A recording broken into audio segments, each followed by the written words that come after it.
ನಿಮ್ಮ ಮನೆಯಲ್ಲಿ ನಾನಿವತ್ತು ಮಾಡಿದ ಈ ರೆಸಿಪಿ ನೀವು ಮಾಡಿದ್ರಂತೂ ಹೊಗಳಿಕೆ ಕೇಳಿನೇ ನಿಮ್ಮ ಹೊಟ್ಟೆ ತುಂಬುತ್ತೆ. ಅಷ್ಟೊಂದು ಚೆನ್ನಾಗಾಗುತ್ತೆ. ಹಲೋ ನನ್ನ ಕುಟುಂಬದವರೇ, ಹೇಗಿದ್ರೆಲ್ಲರೂ?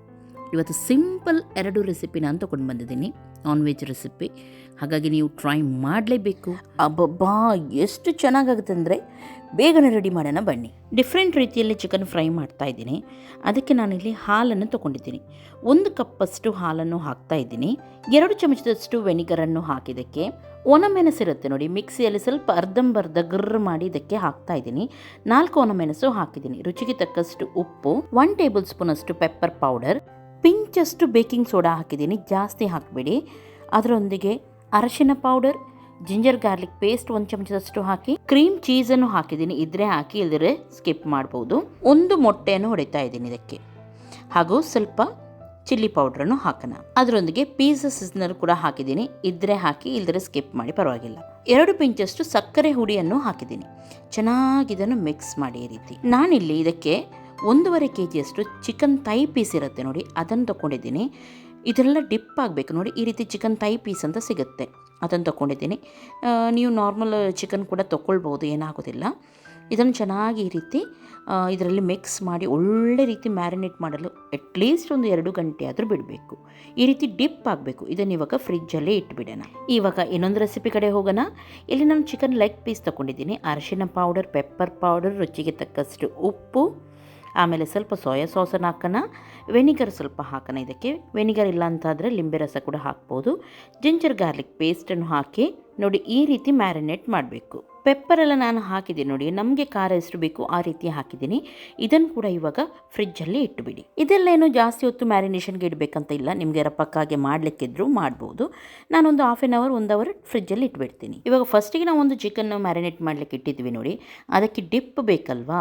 ಮ್ಯಾಯೋನೈಸ್ ಇಲ್ಲದಿದ್ದರೆ ಹೇಗಾಗುತ್ತೆ, ಅದಕ್ಕೆ ಅದನ್ನೇ ರೆಡಿ ಮಾಡ್ತಾಯಿದ್ದೀನಿ. 1 ಮೊಟ್ಟೆಯನ್ನು ಹೊಡೆದಿದ್ದೀನಿ, 2 ಬೆಳ್ಳುಳ್ಳಿ ಹಾಕಿದ್ದೀನಿ, ಸ್ವಲ್ಪ ಸಕ್ಕರೆ, ವೆನಿಗರ್ ಹಾಗೂ ಎಣ್ಣೆ ಇಷ್ಟನ್ನು ಹಾಕಿ ಬ್ಲೆಂಡ್ರಲ್ಲಿ ನಾನು ಸ್ವಲ್ಪ ಡಿಪ್ ರೆಡಿ ಮಾಡ್ತಾಯಿದ್ದೀನಿ. ಮಯೋನೈಸ್ ಮಾಡ್ತಾಯಿದ್ದೀನಿ. ಫಸ್ಟಿಗೆ ಮಯೋ ಆಗಲಿ, ಆಮೇಲೆ ಅದಕ್ಕೆ ಏನೆಲ್ಲ ಹಾಕ್ತೀನಿ ಅಂತ ನಾನು ನಿಮಗೆ ತೋರಿಸ್ತೀನಿ. ಇವಾಗ ಇಲ್ಲಿ ಪರ್ಫೆಕ್ಟ್ ಮಯೋ ರೆಡಿಯಾಗಿದೆ, ನೋಡ್ಬೋದು. ತಿಕ್ಕಾಗಿ ಉಪ್ಪೆಲ್ಲ ಹಾಕಿದ್ದೀನಿ, ಕರೆಕ್ಟಾಗಿ ನೋಡಿ ಎಲ್ಲ ಪರ್ಫೆಕ್ಟ್ ಇದೆಯಾ ಅಂತೇಳಿ. ಆಮೇಲೆ 2 ಒಣಮೆಣಸು ಹಾಕೋಣ ಇದಕ್ಕೆ. ನೆಕ್ಸ್ಟ್ ಸ್ವಲ್ಪ ಚಿಲ್ಲಿ ಸಾಸು, ಟೊಮೆಟೊ ಸಾಸ್ ಹಾಕೋಣ, ಹಾಗೂ ಸ್ವಲ್ಪ ನಾನಿಲ್ಲಿ ಪೆರಿ ಪೆರಿ ಸಾಸ್ ಕೂಡ ಹಾಕಿದ್ದೀನಿ. ಅದಿದ್ದರೆ ಹಾಕಿ, ಇಲ್ಲದ್ರೆ ಹಾಕಬೇಕಂತ ಏನೂ ಅಗತ್ಯ ಇಲ್ಲ.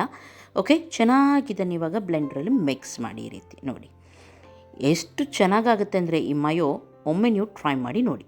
ಇವಾಗ 2 ಗಂಟೆ ಆಗಿದೆ. 2 ಗಂಟೆ ಆಗಿದೆ, ಒಳ್ಳೆ ರೀತಿ ಇದು ಡಿಪ್ ಆಗಿದೆ. ಒಳ್ಳೆ ಮಸಾಲ ಎಲ್ಲ ಚಿಕನಿಗೆ ಚೆನ್ನಾಗಿ ಎಳೆದಿದೆ. ಮೈದಾ ತೊಗೊಳ್ಳಿ ಒಂದು ಪ್ಲೇಟಲ್ಲಿ. ಕೆಲವರು ಅದಕ್ಕೆ ಏನೆಲ್ಲ ಹಾಕ್ತಾರೆ, ನಾನು ಡೈರೆಕ್ಟ್ ಮೈದಾದಲ್ಲಿ ಹಾಕ್ತಾಯಿದ್ದೀನಿ. ಮೈದಕ್ಕೆ ನಾನು ಉಪ್ಪು ಅದು ಏನು ಕೂಡ ಹಾಕಲಿಲ್ಲ. ಚಿಕನನ್ನು ತೊಗೊಂಡು ಮೈದಾದಲ್ಲಿ ಈ ರೀತಿ ಡಿಪ್ ಮಾಡಿ ಸಪ್ರೇಟಾಗಿ ಇಡ್ತಾಯಿದ್ದೀನಿ. ಎಣ್ಣೆ ಚೆನ್ನಾಗಿ ಬಿಸಿಯಾಗಿದ್ದೆ, ಅಗಲವಾದ ಪಾತ್ರೆಯಲ್ಲಿ ಹಾಕಿ ಎಣ್ಣೆ ಚೆನ್ನಾಗಿ ಬಿಸಿಯಾಗಿದ್ದೆ. ಇದನ್ನು ಬಿಡೋಣ. 2-3 ಒಟ್ಟಿಗೆ ಬಿಡ್ಬೋದು. ದೊಡ್ಡ ಸೈಜ್ ಇದ್ದಿದ್ದರಿಂದ ನಾನು 2 ಬಿಡ್ತಾ ಇದ್ದೀನಿ ಇಲ್ಲಿ. ಒಂದು ಬಿಟ್ಟು ಸ್ವಲ್ಪ ಹೊತ್ತಾದಮೇಲೆ ಇನ್ನೊಂದನ್ನು ಹಾಕಿ ನೋಡಿ, ಎಷ್ಟು ಚೆನ್ನಾಗಿದ್ದು ಫ್ರೈ ಆಗ್ತಾ ಉಂಟು ನೋಡಿ. ಫ್ಲೇಮನ್ನು ಹೈ ಫ್ಲೇಮಲ್ಲೇ ಇಟ್ಟು ಚೆನ್ನಾಗಿ 2 ಸೈಡ್ ಕೂಡ ಗೋಲ್ಡನ್ ಬ್ರೌನ್ ಬರುವವರೆಗೂ ಫ್ರೈ ಮಾಡಿ. ಯಾಕೆಂದರೆ ಚಿಕನ್ ಥೈ ಪೀಸ್ ಒಳಗಡೆ ಬೇಗನೆ ಬೇಯೋದಿಲ್ಲ ಅದು, ಹಾಗಾಗಿ ಹೇಳೋದು ನಾನು. ಟೆಂಡರ್ ತೊಗೊಂಡಿದ್ದೀನಿ ನಾನು. ಟೆಂಡರ್ ಚಿಕನ್ ತೊಗೊಂಡ್ರೇ ಚೆನ್ನಾಗಾಗೋದು ಯಾವುದೇ ಸ್ಟಾರ್ಟರ್ ಮಾಡುವಾಗ. ಒಳ್ಳೆ ರೀತಿ ಗೋಲ್ಡನ್ ಬ್ರೌನ್ ಆಗಿದೆ. ಇವಾಗ ಇದನ್ನು ತೆಗೆಯೋಣ. ಇದೇ ರೀತಿ ಎಲ್ಲವನ್ನು ಕೂಡ ಫ್ರೈ ಮಾಡಿ ತೆಗೆದರೆ ಆಯಿತು. ನೋಡಿದ್ರಲ್ಲ ಎಷ್ಟೊಂದು ಸಿಂಪಲ್ ಇದೆ. ಹೊರಗಡೆ ನಾವು ಅಷ್ಟು ರೇಟ್ ತೊಗೊಂಡು ತಿಂತೀವಿ ಅಲ್ವಾ, ಮನೆಯಲ್ಲಿ ಈಸಿಯಾಗಿ ನಾವು ಮಾಡ್ಬೋದು, ಹಾಗೂ ತುಂಬ ಚೆನ್ನಾಗಿರುತ್ತೆ. ಕ್ವಾಂಟಿಟಿ ಕೂಡ ಜಾಸ್ತಿ ಬರುತ್ತೆ. ಮನೆಯಲ್ಲಿ ಮಾಡಿದ್ದು ಎಷ್ಟು ಹೇಳಿದ್ರು ಹೆಲ್ದಿಯಾಗೂ ಟೇಸ್ಟ್ ಕೂಡ ಇರುತ್ತೆ ಅಲ್ವಾ. ಓಕೆ, ಎಲ್ಲವನ್ನು ಈಗ ಫ್ರೈ ಮಾಡಿ ತೆಗೆದಿದ್ದೀನಿ. ಇವಾಗ ನೆಕ್ಸ್ಟ್ ಇನ್ನೊಂದು ಚಿಕನ್ ತೋರಿಸಿದೆ ನೋಡಿ, ಅದನ್ನು ಮಾಡೋಣ. ಎಷ್ಟು ಸಿಂಪಲ್ ಅದು ಕೂಡ. ಸ್ವಲ್ಪ ಎಣ್ಣೆಯನ್ನು ಹಾಕಿ, ಹಾಗೂ ಚಿಕನ್ ಮ್ಯಾರಿನೇಟ್ ಮಾಡಿದ್ದು ಉಂಟು ನೋಡಿ, ಅದನ್ನು ಚೆನ್ನಾಗಿ ಮಿಕ್ಸ್ ಮಾಡಿ ಒಂದೊಂದೇ ಫ್ರೈಯಿಂಗ್ ಪ್ಯಾನಿಗೆ ಎಣ್ಣೆಯಲ್ಲಿ ಬಿಡಿ. ಹೀಗೆ ಎಲ್ಲ ಕೂಡ ಸರಿಯಾಗಿ 2 ಸೈಡ್ ಕೂಡ ಒಳ್ಳೆ ರೀತಿ ಫ್ರೈ ಮಾಡಿ. ಫಸ್ಟಿಗೆ ಎಣ್ಣೆಯಲ್ಲಿ ಚೆನ್ನಾಗಿ ಬೇಯಬೇಕು. ಇದನ್ನು ಮಾತ್ರ ಮೀಡಿಯಮ್ ಫ್ಲೇಮಲ್ಲಿಟ್ಟು ಫ್ರೈ ಮಾಡಿ. 2 ಸೈಡ್ ಕೂಡ ಚೆನ್ನಾಗಿ ಫ್ರೈ ಆಗಿದ್ದೆ. ಸ್ವಲ್ಪ ಹೊತ್ತಲ್ಲಿ ನಾನೇನು ಮಾಡ್ತಾಯಿದ್ದೀನಿ, ಅದೇ ಎಣ್ಣೆಗೆ ಬೆಳ್ಳುಳ್ಳಿ ಹಾಗೂ ಚಿಲ್ಲಿ ಪೌಡ್ರ್ ಹಾಕ್ತಾಯಿದ್ದೀನಿ. ಇದರಿಂದ ಇದರ ಫ್ಲೇವರ್ ಇನ್ನೂ ಕೂಡ ಚೆನ್ನಾಗಾಗುತ್ತೆ. ಎರಡನ್ನೂ ಕೂಡ ಸರಿಯಾಗಿ ಫ್ರೈ ಆಗೋ ಚಿಲ್ಲಿ ಪೌಡ್ರ್ ಉಂಟಲ್ಲ ಒಳ್ಳೆ ರೀತಿ ಫ್ರೈ ಆಗಬೇಕು, ಬೆಳ್ಳುಳ್ಳಿ ಕೂಡ ಫ್ರೈ ಆಗಬೇಕು.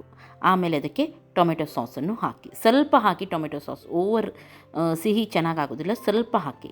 ಬೆಳ್ಳುಳ್ಳಿ ಮಾತ್ರ ಚೆನ್ನಾಗಿ ಫ್ರೈ ಆಗಬೇಕು. ಆ ಬೆಳ್ಳುಳ್ಳಿಯೊಂದಿಗೆ ಈ ಚಿಕನ್ ಫ್ರೈ ತಿನ್ನಲಿಕ್ಕೆ ಆಹಾ ಎಂತ ಹೇಳ್ತೀರ ನೀವು, ತುಂಬ ಚೆನ್ನಾಗಾಗುತ್ತೆ. ಒಮ್ಮೆ ನೀವು ಈ ಸಿಂಪಲ್ ರೆಸಿಪಿಯನ್ನು ಟ್ರೈ ಮಾಡಿ. ಟಿಪ್ಪೊಂದಿಗೆ ಈ ಚಿಕನ್ ಫ್ರೈ ಹಾಗೂ ಬೆಳ್ಳುಳ್ಳಿಯೊಂದಿಗೆ ಈ ಚಿಕನ್ ಲೆಗ್, ವಾವ್ ಎಂಥ ಕಾಂಬಿನೇಷನ್. ಮನೆಯಲ್ಲಿ ಸ್ಟಾರ್ಟರ್ ಮಾಡಲಿಕ್ಕಿದ್ರೆ, ಗೆಸ್ಟ್ ಬಂದರೆ, ಡಿನ್ನರಿಗೆ ಏನಾದರೂ ಮಾಡಲಿಕ್ಕಿದ್ರೆ, ಎಲ್ಲದಕ್ಕೂ ಪಾರ್ಟಿ ಇದ್ದರೆ ನೀವು ಈ ರೆಸಿಪಿಯನ್ನೊಮ್ಮೆ ಟ್ರೈ ಮಾಡಿ. ಬಾಯಲ್ಲಿ ನೀರು ಬರ್ತಾ ಉಂಟು. ಖಂಡಿತ ಎಲ್ಲರಿಗೂ ಕೂಡ ಇಷ್ಟ ಆಗುತ್ತೆ, ಅಷ್ಟು ಚೆನ್ನಾಗಾಗುತ್ತೆ. ಓಕೆ, ಇವತ್ತಿನ ಈ ರೆಸಿಪಿ ನಿಮಗೆ ಖಂಡಿತ ಇಷ್ಟ ಆಗಿರ್ಬೋದು ಅಂತ ಎನಿಸ್ತೀನಿ. ಇಷ್ಟ ಆಯ್ತು ಅಂತಂದರೆ ಏನು ಮಾಡಬೇಕು, ಲೈಕ್ ಮಾಡಬೇಕು ಹಾಗೂ ಬೇರೆಯವರೊಂದಿಗೆ ಶೇರ್ ಮಾಡಬೇಕು, ಅವರು ಕೂಡ ಮಾಡಬೇಕಲ್ವಾ. ಹಾಗೂ ಇಂಥದ್ದೇ ಈಸಿ ಒಳ್ಳೆ ರೆಸಿಪಿಗೋಸ್ಕರ ನನ್ನ ಚಾನಲನ್ನು ಫಾಲೋ ಮಾಡ್ತಾ ಇರಬೇಕು, ಸಬ್ಸ್ಕ್ರೈಬ್ ಮಾಡಿ. ಯಾಕೆ ಗೊತ್ತುಂಟು, ಯಾವಾಗ ನಾನು ರೆಸಿಪಿ ಹಾಕ್ತೀನಿ, ಏನು ಹಾಕ್ತೀನಿ ನಿಮಗೂ ಕೂಡ ಗೊತ್ತಾಗಬೇಕಲ್ವಾ. ಓಕೆ ನೋಡಿ, ವಾವ್ ತುಂಬ ಚೆನ್ನಾಗಿ ಬಂದಿದೆ, ಸಾಫ್ಟ್ ಇದೆ, ಜ್ಯೂಸಿ ಇದೆ, ಏನು ಹೇಳೋದು ನಾನು. ನೀವು ಟ್ರೈ ಮಾಡಲೇಬೇಕು. ಎಲ್ಲರಿಗೂ ಟೇಕ್ ಕೇರ್, ಬಾಯ್ ಬಾಯ್.